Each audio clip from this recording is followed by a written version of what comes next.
भाग्य में जो है वो संसार में मिलेगा, हमें भगवान की तरफ के, भगवान की भक्ति के कार्य करने हैं, और संसार के जीवन निर्वाह के वो आनुषंगिक अपने आप हो जाएंगे। वो वही है कि आंख की दवाई पेट में और पेट की दवाई आंख में नहीं डालनी चाहिए। तो नारद जी ने यहाँ पर चारों वर्ण आश्रम और गृहस्थ आश्रम की भी बात कही, स्त्री धर्म की बात कही, स्त्रियों को पातिव्रत्य धर्म को निभाना चाहिए, घर परिवार में अपने से श्रेष्ठ सास ससुर आदि की सेवा करना, उनका सम्मान करना, और कोई अतिथि आए पति की आज्ञा के अनुसार चलना, ये उसके लिए धर्म बताया गया। यहाँ पर सप्तम स्कंद समाप्त हुआ। अब अष्टम स्कंद की बात आती है। परीक्षित ने पूछा, भगवान मनमंत्र कितने होते हैं? सुखदेव जी ने कहा 14 मनमंत्र होते हैं। उसमें एक चौथा मनमंत्र है तमस। उस मनमंत्र में भगवान ने हरि रूप से एक ग्राहक का कल्याण करके गज का उद्धार किया था। तो परीक्षित जी कहते हैं, भगवान हमें भी उस कथा को सुना दीजिए। तो कहते हैं, एक सुंदर सरोवर था क्षीर सागर के पास, और वहाँ एक ऋतुमान का बगीचा था, ऋतुमान नाम करके कुबेर का, जिसका बड़ा सुंदर स्वच्छ जल था। वन में विविध प्रकार के वृक्ष लताएं पेड़ पौधे वनस्पतियाँ आदि उगे थे।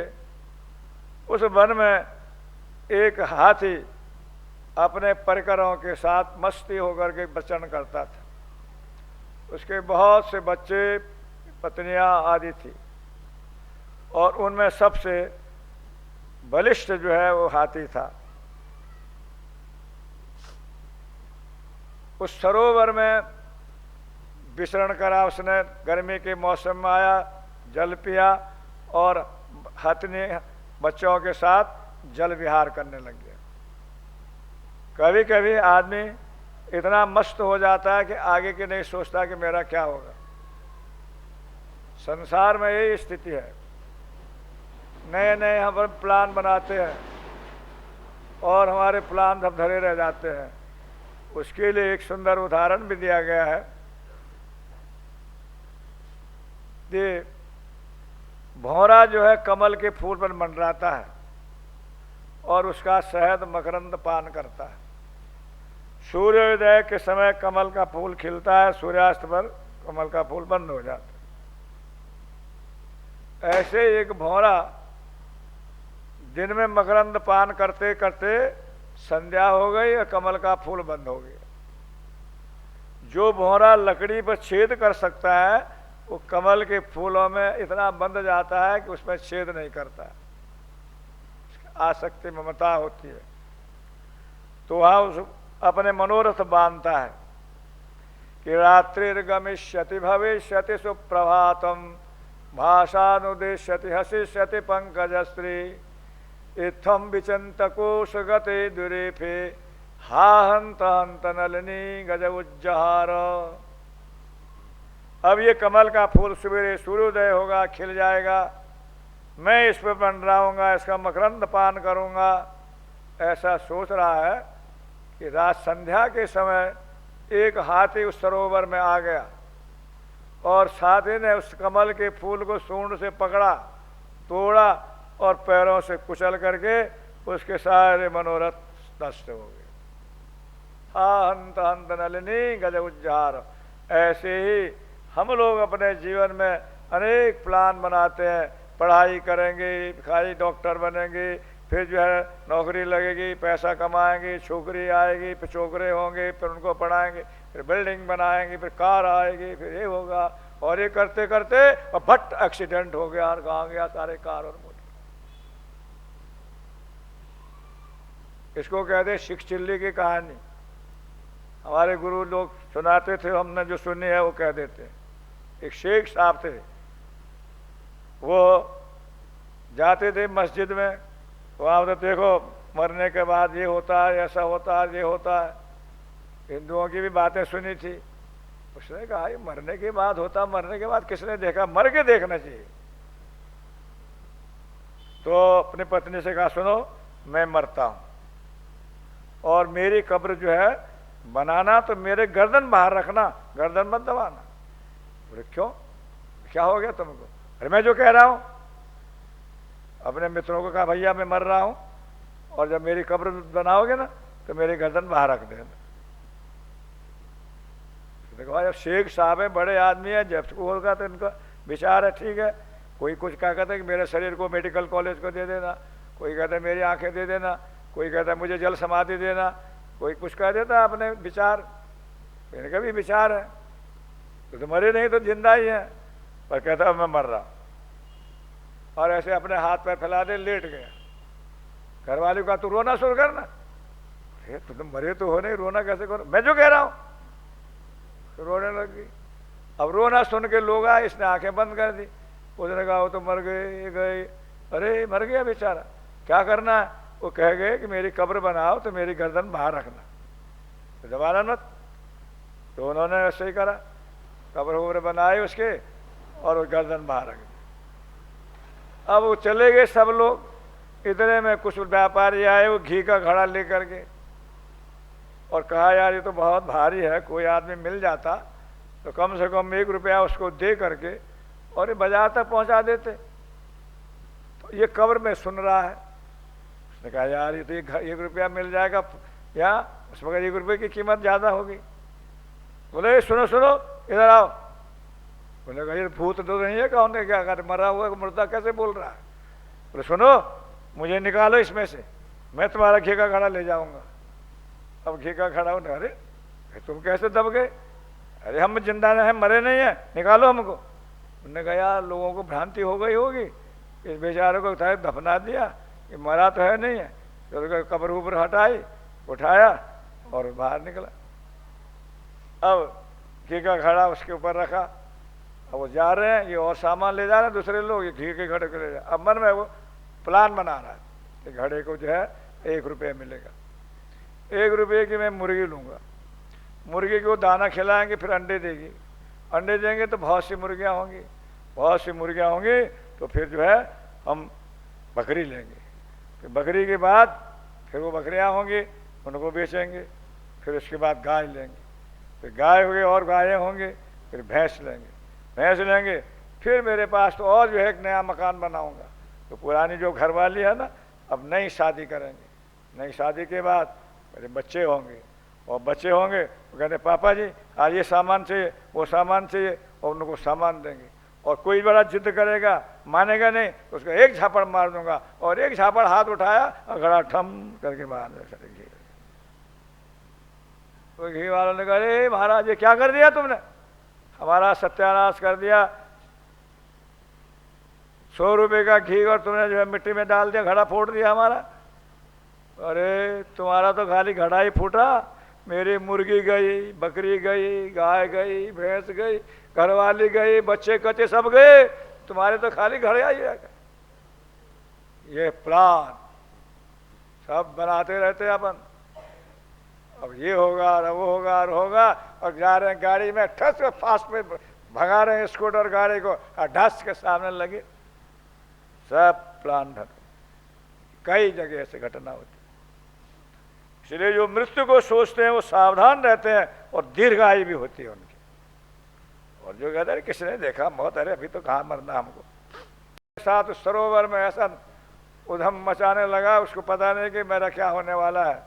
इतने में एक ग्राह है, ग्राह मगरमच्छ, और वो भी बलिष्ठ था, उसने पकड़ लिया इसकी टांग। इसने समझा कोई मेंढक उंडक होगा, अरे मजाक कर रहा होगा मेरे साथ। ये तो अपने मस्ती में रहा, पानी उंडेल रहा सूंड से हथनियों के ऊपर। अब जब वो निकलने के हुआ तो निकले नहीं, उसने ग्राह ने ऐसे खींच लिया। अब उसने कहा भाई ये तो कोई जीव है बड़ा तगड़ा जो मेरे को पकड़ रहा है। खींच के थोड़ी इधर लाए, फिर वो ले जावे खींच के। हथनियों ने सूंड से सूंड मिलाई, बच्चों ने मिलाई, बहुत कोशिश करी पर निकला नहीं। और भागवत के अनुसार तो कहते हैं कि कितने समय 1000 बरस तक जेल लड़ते रहे। हथनियाँ चली गई, दूसरे हाथी बच्चे सब से निकल गए। अरे भैया तुम कहाँ जा रहे हो? कि अब कहाँ जाए हम, तुम यहाँ लत्ते रहोगे, हम तो ठेका थोड़ी है हमारा यहाँ। अरे उसने कहा देखो,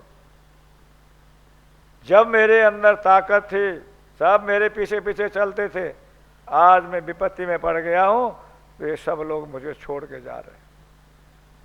फिर हाथी है जमीन का जानवर और मगर है पानी का। हाथी की ताकत तो कम हो रही है और मगर की ताकत बढ़ रही है। तो पानी में रहता है, जमीन में भी रहता है, पर पानी में उसकी ज़्यादा ताकत मिलती है। सब प्रकार से जब ये हार गया तब देखा कि अब क्या करें, तो उसने भगवान का स्मरण करा। ओम अपने पूर्व जन्म के जो उसकी स्मृति आई उसके अनुसार भगवान का स्मरण करा। हम जब अपने बल ताकत बुद्धि से लड़ते हैं तो भगवान तब तक नहीं आते, और जब भगवान का आश्रय लेते हैं तो भगवान मदद करते हैं। द्रौपदी ने पहले देखा पतियों को, भीष्म पितामह द्रोणाचार्य आदि से पूछा, सब गर्दन झुका दी। अर्जुन भीमसेन की सबकी गर्दन झुकी हुई है। अपने हाथ से जो है साड़ी पकड़ी, दांत से पकड़ी, जब कुछ सहारा नहीं चला तो गोविंद दोनों हाथ उठा के, लोग कहते हैं कीर्तन में हाथ उठाते क्यों है, कि द्रौपदी ने भगवान को जैसे पुकारा, हे गोविंद द्वारिका वासिन कृष्ण गोपी जनो प्रिय, कौरवा परभूता मां किंग न जानासि केशव, हे नाथ हे रमानाथ बजानाथाति नाशनो, कौरणार्णव मग्नो मामुधरश्च जनार्दनो। हे कृष्ण, तुम देख रहे हो मेरी क्या हालत हो रही है, अपना सारा बल समर्पण कर दिया तो भगवान तुरंत आ गए। जब लो गज अपनो बल बरत्यो, नेक सरयो नहीं काम, निर्बल है बलराम उपकार्यो, आए आधे ना। एक भक्त जी जा रहे थे नदी के किनारे, वो अपना गुणानुवाद गाते हुए, धोबी के कपड़े सूख रहे थे, उसको तो जरा देखा नहीं, अंधेरा सा था, तो कपड़ों में पैर पड़ गया। धोबी ने कहा, भगत जी अंधा हो गया क्या, मेरे कपड़े गंदे कर दिए। वो चुप रहा बेचारा सहरा। इतने में वो जो है बहुत गालियां देने लगा, मारने के लिए भी तैयार हो गया। ये तो भगवान का स्मरण करता ही रहा। जब उसे बहुत गाली दिया, एक हाथ पत्थर की भी लगा दी, तो भगवान को जो है संतोष नहीं हुआ। भगवान उठे आसन से, बैकुंठ से, और दौड़े उसको बचाने के लिए, गेट तक गए और लौट के आ गए। लक्ष्मी जी ने कहा, भगवान इतनी हड़बड़ में कहाँ चले गए थे आप और कैसे लौट के आए? ये ऐसा है कि मेरा एक भक्त, एक दुष्ट उसको मारने को तैयार हो रहा था और मैं उसकी रक्षा, वो मेरा पुकार रहा था मेरा नाम लेके, लेकिन मैंने थोड़ी देर में देखा कि उसने भी पत्थर उठाए। उसने कहा ईंट का जवाब पत्थर से देता हूँ। तो मैंने कहा जब खुद ही निपट सकता है तो मुझे क्या करना वहां जाके, इसलिए मैं लौट आया हूँ। जब हम अपना बल को जो है महत्व देते हैं, अपनी बुद्धि विद्या अकल, तो भगवान ने कहा निपट ले। इधर हाथी जब सब प्रकार से असहाय हो गया तब कहता, ओम नमो भगवते तस्मै यद एतच्चिदात्मकम पुरुषायादि बीजाय परेशाय विधिमहि। हे सर्वशक्तिमान प्रभु कोई है, वो मेरी रक्षा इस मगर से करे। सोन्तस्वर सुरबले न गृहीतार्तो दृष्टा गरुत्मति हरिरव उत्पता चक्रम। तो कोई देवी देवता ब्रह्मा शंकर कोई भी बचाने के लिए नहीं आया। कहा उन्होंने, भाई हमारा नाम तो ले नहीं रहा है। तो भगवान ने देखा कि जो किसी का नाम नहीं, सर्वशक्तिमान कौन है, तो भगवान श्री हरि है। उत्क्षिप्य साम्बुज करम गिरमाह कृच्छा नारायण अखिल गुरु भगवन नमस्ते। हे नारायण, नारायण किसको कहते हैं? नार कहते हैं जल को। अयन माने स्थान या शयन करने वाले, जल में जिनका आश्रय स्थल है, उन प्रभु को नारायण कहा जाता है। नार का दूसरा अर्थ होता है जीव, अर्थात जीवों के जो आश्रय स्वरूप है वो भगवान नारायण है। ये जब कहा पुकारा तो आर्तभाव से पुकारने से कहते हैं भगवान ने गरुड़ को भी छोड़ा, तुरंत उसको बचाने के लिए आए। वहाँ एक कमल कहाँ से, कोई कहता कमल कहाँ था उसमें, तो कोई कहता कमल खिला था उसके अंदर। उस कमल को अपने सूंड से ऐसे उठाए, हे प्रभु और मेरे पास कुछ देने के लिए है नहीं है, ऐसे उठाया। भगवान तुरंत आए और हाथी को खींच के उस ग्राह का अपने सुदर्शन चक्र से संहार कर दिया। भगवान पशु पक्षियों की भी भाषा समझते हैं। भगवान में होता ही क्या है, सब कुछ जानने वाले। सूरदास जी ने एक पद लिखा है, एक कबूतर आकाश में उड़ रहा था और एक बाज पक्षी उसके पीछे पड़ा। उस बाज पक्षी जो है बड़ा भारी होता है, छोटे पक्षियों को मार देता है। तो उसके भय से वो कबूतर एक पेड़ की जो है खोह के अंदर छिप गया। बड़ा हरा भरा था, उन पत्तों के टहनी के सहारे वो छिप गया ताकि वो दिखे नहीं। लेकिन बाज ने देख लिया कि उस पेड़ में ही है बैठा है। ऊपर बाज मंडराने लगा पेड़ के चारों तरफ। इधर एक शिकारी आया, उसने देखा कि अरे यहाँ तो कबूतर बैठा है। उसने अपने तीर से निशाना लगाया। अब कबूतर भगवान को पुकारता है। तो कैसे पुकारता है कि अब के राख ले हो भगवान, मैं अनाथ बैठो द्रुम दरिया, ऊपर ढुक्यो सचान, ताके डर में उड़ो चाहत, ऊपर ढुक्यो सचान। मैं अनाथ बैठे द्रुम दरिया, पारित साध्यो बाण। मैं अपनी जीवन रक्षा के लिए पेड़ पे आया, तो यहाँ शिकारी ने निशाना लगा दिया अपने बाण से।